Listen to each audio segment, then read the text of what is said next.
Hello and a very warm welcome back to the garden. Now, I want to talk about grass and grass clippings today. I think that it is perhaps one of the most important resources that all gardeners need to take more seriously. And of course, it's a free resource. This video is packed full of ideas and ways that you can use grass and grass clippings to help you grow more food and have a more productive and healthy garden. It also goes without saying that all the grass and grass clippings you should use in your garden should come from places that don't use any chemicals. From what I've taken from the gardening community, I feel that grass clippings are misunderstood. Very often whenever I mention them, people will talk about them just creating a sludge in a very anaerobic environment. But that happens when you place them too thickly. So on a compost, they're actually an invaluable bulk ingredient, but what you want to do is apply them in layers no thicker than about an inch or 2 to 3 centimeters, or actually mix it in with other material. You're not going to get the sludge and you're going to get all the nutrients and benefits from the grass. Now, I honestly feel that you can actually make a really good compost by, in volume, going 50-50 shredded up cardboard and grass clippings, and if you turn it on a daily basis you should get compost in around 2 months.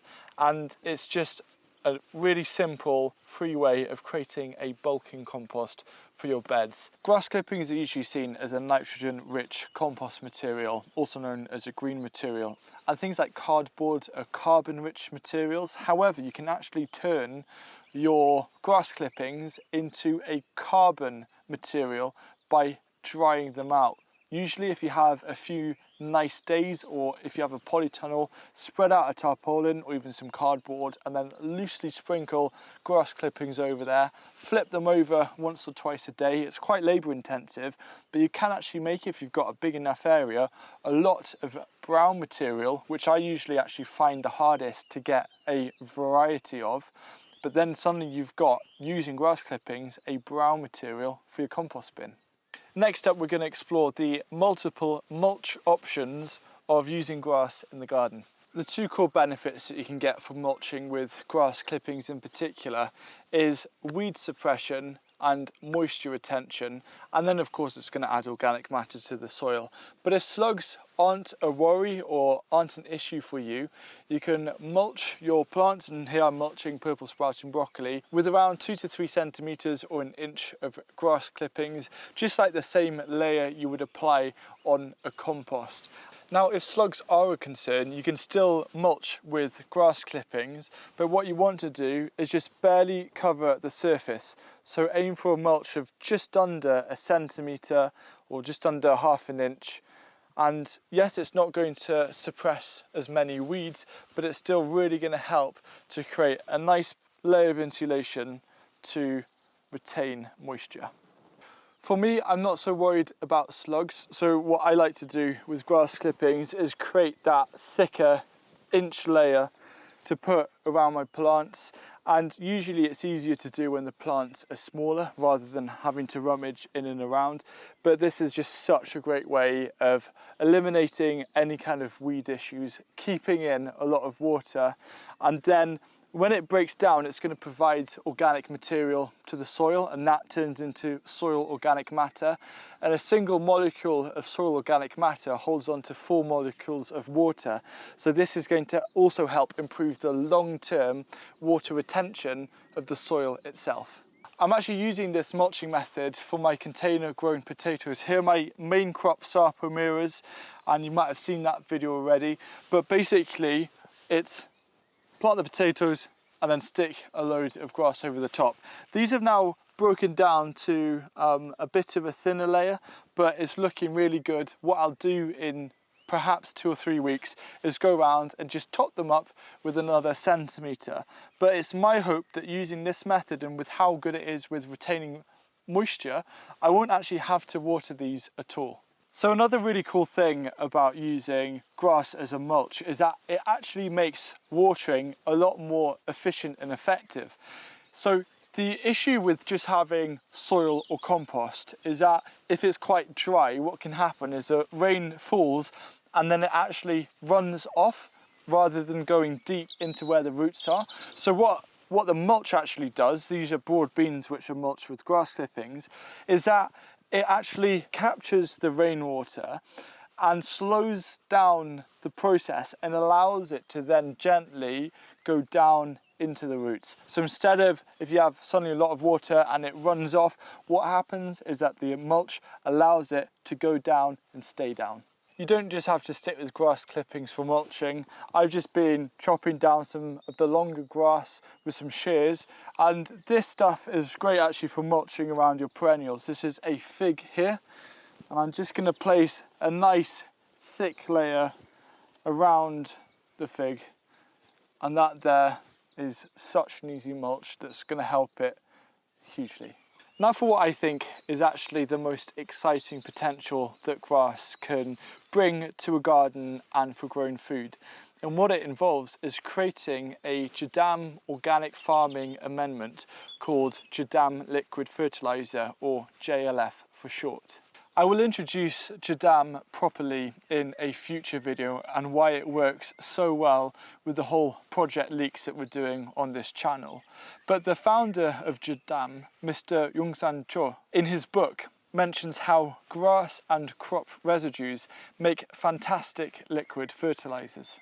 I'm going to show you how to create a grass Jadam liquid fertilizer. It is a slight adaptation because it's a lot more made for a home scale, but we're going to run through exactly how to make that.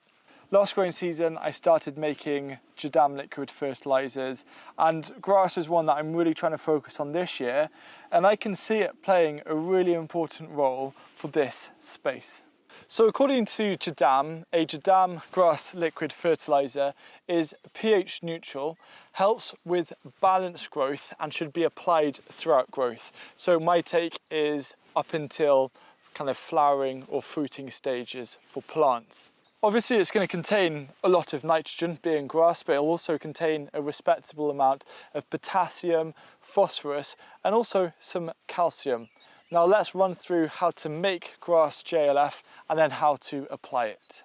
Here's a process to make a grass JLF. First thing you need is some rainwater.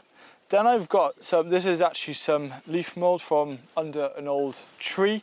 However, if you don't have access to leaf mold, I'd say some really old homemade compost that's still in a compost bin, 1 or 2 years old, is great. That's to inoculate everything. Then some kind of bucket or tub. What I actually have here is a plastic beer keg that I got for free from my local craft beer place, and I can get up to 10 of these free every single week. I've cut it off, and then I've got a compost bag that I've turned inside out, and I'm going to place that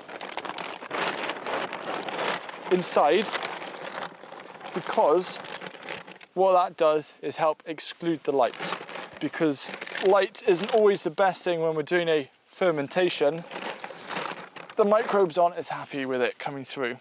Then you need some kind of lid, but we'll come on to that later. And then of course some grass. This is some grass that I actually scythed down. This is nice and fresh grass, and then this is what goes in. So the first stage is to actually fill this with grass nearly to the top. And I'm just pushing down as I put in the grass, just to make sure that I can get quite a bit in. So you don't need to press down too much, but you do want a decent amount of grass in here. Say up to about 75% full. And as I'm doing it, as I push down, I'm also lifting up this compost bag because we need a bit of overhang on the top. So the idea with the water is to use rainwater and just to cover above the layer of grass.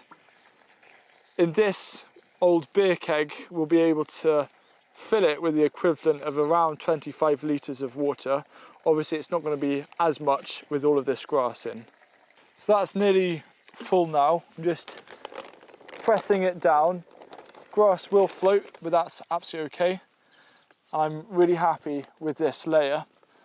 The final thing that really I need to do in terms of adding stuff is to just sprinkle this leaf mold over the top. So I sprinkled the leaf mould over the top. That's just to inoculate with biology to help with decomposition. Now we're going to close it. It's actually going to be more of an anaerobic fermentation. So I'm just going to fold in the compost bag like that. Now the compost bag isn't going to hold on to water, but that's okay because that's what the role of this keg is for. And then I place this bit of wood over the top just to stop it unfurling. And that is the simple process of starting off a grass JLF. So 2 weeks after you've created your first batch of grass JLF, you can start using it. Dilute it 1 parts JLF to 30 parts water. So this is a 10 litre watering can. So I've put roughly 1/3 of a litre and it's good to go. Now JLF is described a bit like a fine wine, you know, it gets better with age. Mr. Young-san Cho says that it's almost like soy sauce. The longer you leave it, the better it gets in terms of production.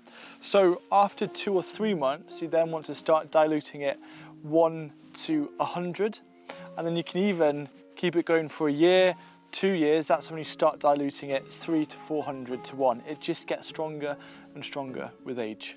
I will be doing a dedicated video about JLFs, but another thing just to bear in mind is as you're removing water, keep all of the solids in. You can top it up with more solids as they'll start to disintegrate and water as it goes. So you just need 1 tub and you can keep on using it for years and years and years. You'll be seeing me use grass a lot more in the garden this year, and I'm also going to be putting it through its paces with our new experimental garden as a part of Project Leeks, which I've mentioned before in this video about the project. But if you don't know what that means, this video here will show you my plan to help make gardening more accessible and also more affordable, and to try and improve and build upon no dig. This will be the thumbnail. We got it.